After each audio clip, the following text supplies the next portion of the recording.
All right, let's tackle something that honestly every single team runs into. How do you take work that feels kind of chaotic, a little inconsistent, and turn it into a system that's smooth, reliable, and just works?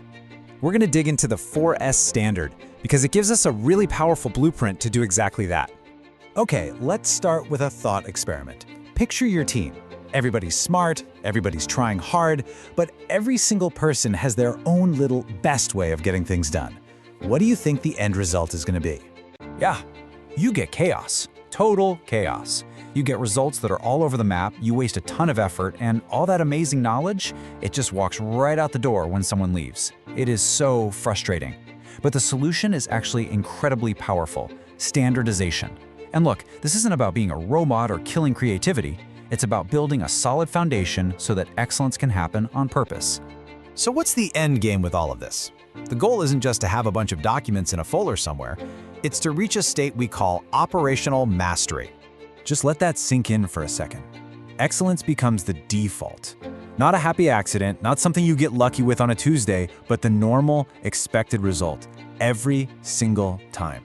It's a place where the system itself is so clear and so strong that it guides everyone to do their best work, almost automatically. So, how in the world do we get there? Well, the journey starts with a really crucial first step. Before you even think about writing down instructions, you have to lay the groundwork. Step 1 is all about planning and resourcing. This whole first phase really just boils down to two simple parts. First, you have activity planning. That's where you define the mission. What are we actually trying to do here, and why does it even matter? And then there's resourcing. This is the practical stuff. Who's on this, and what tools, info, or support do they need to actually win? This isn't about red tape. It's about building the launchpad for success. You know what, the easiest way to think about it is like you're baking a cake. You wouldn't just wander into the kitchen and start throwing random ingredients into a bowl, right? Of course not. You need a recipe, that's your plan, and you gotta make sure you have the flour, the eggs, and an oven that's actually on.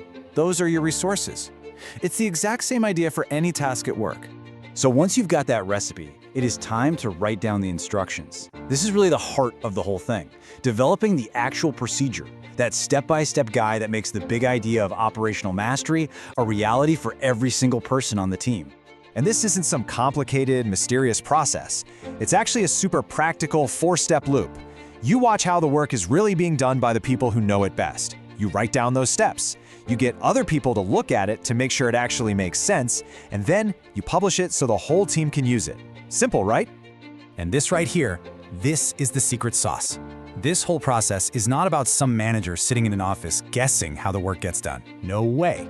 The best, most effective procedures come from capturing the real-world, hands-on knowledge from the people who are actually in the trenches doing the job every day. That's what makes it real. Okay, so you've planned it all out, you wrote the world's most perfect procedure, we're done, right? Not quite, because a brilliant procedure that just sits in a folder is completely useless. The final, and arguably most important step, is bringing it to life with training. And the difference this makes is just night and day. You can see it right here. Without training, your perfect procedure is just a forgotten document collecting digital dust. But with training, it becomes a living, breathing standard for how you work. It takes those inconsistent results and turns them into reliable excellence, and it makes sure that amazing knowledge gets shared instead of being locked away in one person's head. So, we've walked through the 3 big steps: plan, develop, and train. But the source material for this is really clear about one thing. Theory doesn't mean much if you don't do anything with it. So let's get to the final piece of the puzzle, actually putting this into practice. This quote is pulled word for word from the source material, and it gets right to the point. The whole goal of learning this system is to immediately create something real. The objective isn't just to know it, it's to walk away with a tangible, usable procedure in your hands. Now, that might sound a little intimidating, but it doesn't have to be. Don't try to standardize your company's entire financial system on your first go. No, start small. Standardize one tiny thing: how to set up a new project folder correctly, how to brew the perfect pot of coffee for the office. Seriously, just pick one small thing, get a quick win, and build some momentum from there. So I want to leave you with this question. Just think about your own work, your own team. What's that one little point of friction, that one little inconsistent thing that drives you crazy? What is the one small task you can standardize tomorrow and take your first step on that journey to operational mastery?